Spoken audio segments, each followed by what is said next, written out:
Rozhodl jsem se pro strategicky nejvýhodnější pevný základ. Nevím, jak to bude držet. Začíná mít 4 patra. Další záznam do Dudova deníku.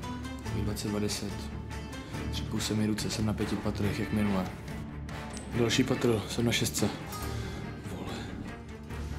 Jsem kurevsky nervózní. OK, ty karty se mi smějou. Ty vole. Mám teprve 7. a už si to třepe jak dvojčata na 11. září. Nevím, jestli to dám. 11 je fakt dost.